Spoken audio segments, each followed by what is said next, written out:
Ene me ne me chinchin aba be pie nana asa wa ba bio asase so. Ona yo so hene ewo ahafo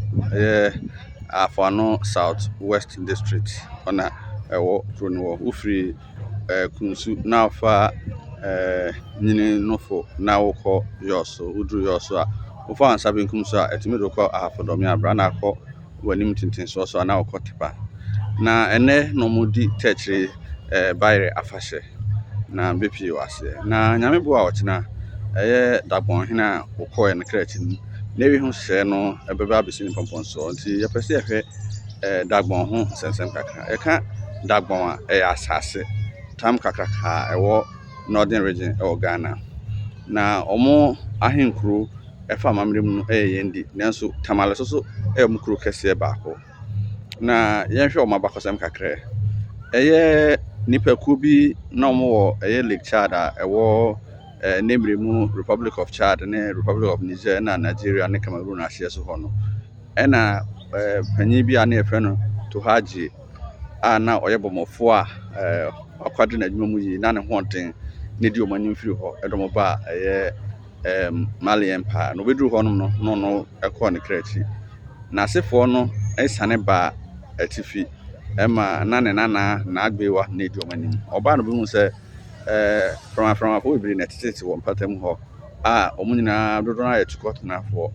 na mon kam ho no tumi keka mo bo mu a otumi chichire ahenie edikan ewo pusiga ochichire wi no ni wachi no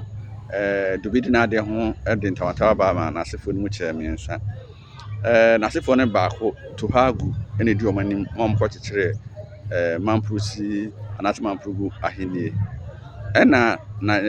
na sini baako na frɛ no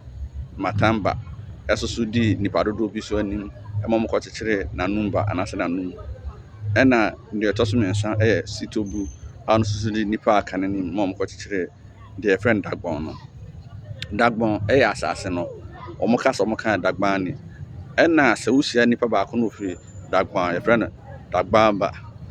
se oye nipa bebrebe a friend dagbamba nti do baako no ye dagbana dodo ye dagbamba na ebro omo chichire no chichire kru no wo yareba sisi wo wo tamale sisi amno kase na nam piniko bebrebe ana gonja fo yo mun ntino no mo de o mahenkro ne ko yendi enti omanya ahemfo bebrebe de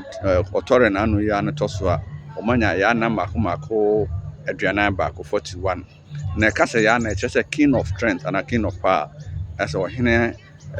tumi so hene anase ahoden so hene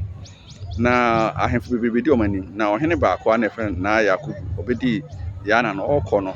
na ne ma mienu pa na omo ho odin a mo sika no mpesa mo di na ade na baako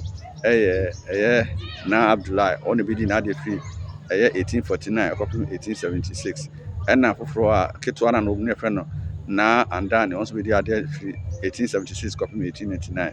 no mo mienu ekọ ye akiri no na gentleman agreement bi ba abusuan mu se free sa abre na ekọ no omo mienu asefo na edom be di yana akonya no ne kofa Abdullahi asefo no be abudu na andane fo asefo no be andane gate na se obi ani ade nanso na the problem kakra ho ne se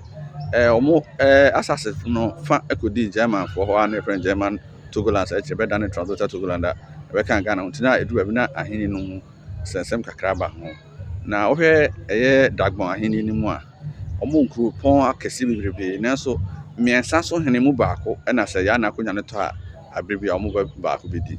na ohene odi kan Sitobu betena tamale mpatem ho no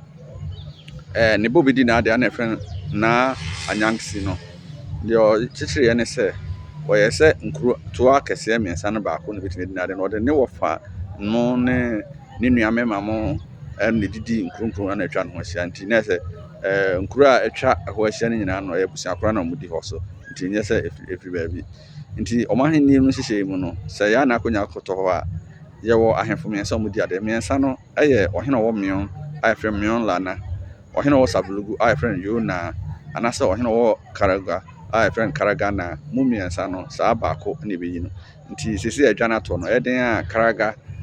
Sablugu ene mion mu ba ko hene ne ba be yana na omo ho sese kakra no na omo ne ma kese bebre ho no ma ose kwadwa abreso na dagon ene Asante Nyankita ho a eso paaye nti Asante fo e from anwa akotoko ohwe a Ghana we Sante hin firi wa ahemfo nan bi ho no ma amahene sa kire omo na sa ahemfo nan no yana eka ho na miensa aka no omafia owo Anglo na yewo Gonja so yabon wura ne ona yiri a ono so Mamproti